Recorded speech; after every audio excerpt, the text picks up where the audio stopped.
to the distinguished gentleman from New York.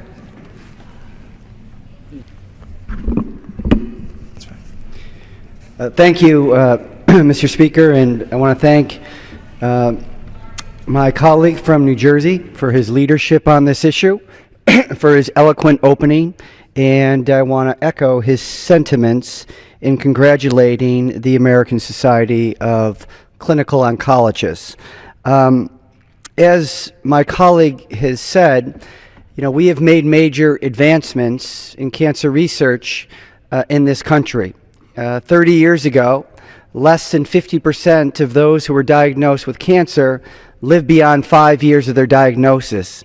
Today, it's over 65% for adults and over 80% for children. Historically, you had really three options with cancer.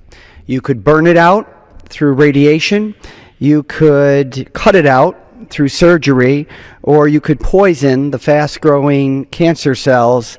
But the problem is you were also killing healthy cells as well through chemotherapy. Today, because of medical research, we now have smart drugs, drugs that will attack fast-growing cancer cells without attacking fast-growing healthy cells.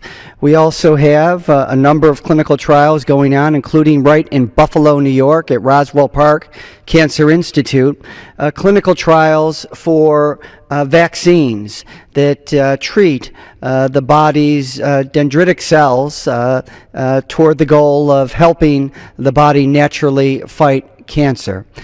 We have made major progress, but as my friend from New Jersey has said, we still have much further to go. People realize that early detection is very, very important in effectively treating cancer. Less than 10% of cancer deaths occur from the original tumor. It's when cancer metastasizes, when it grows, when it advances to a vital organ that we need, is when cancer becomes lethal. That's why it's important for early detection, which will dramatically increase the survival rate of cancer patients. As the gentleman from New Jersey also indicated, Buffalo in Western New York is home to Roswell Park Cancer Institute, the first comprehensive cancer center in the entire nation. Roswell Park gave the nation and the world chemotherapy in 1904. It gave the nation and the world the prostate-specific antigen test, the PSA test, to detect prostate cancer. And it also did groundbreaking work in the link between tobacco use and smoking in cancer. One of every 3 women in this nation will develop invasive cancer in their lifetime. One of every 2 men during their lifetime will develop invasive cancer. The incidence is higher for men because they smoke more. So we have a long way to go. We have made major progress. The gentleman had said Richard Nixon had declared a war on cancer in 1971. And that was a major, major initiative on the part of the federal government.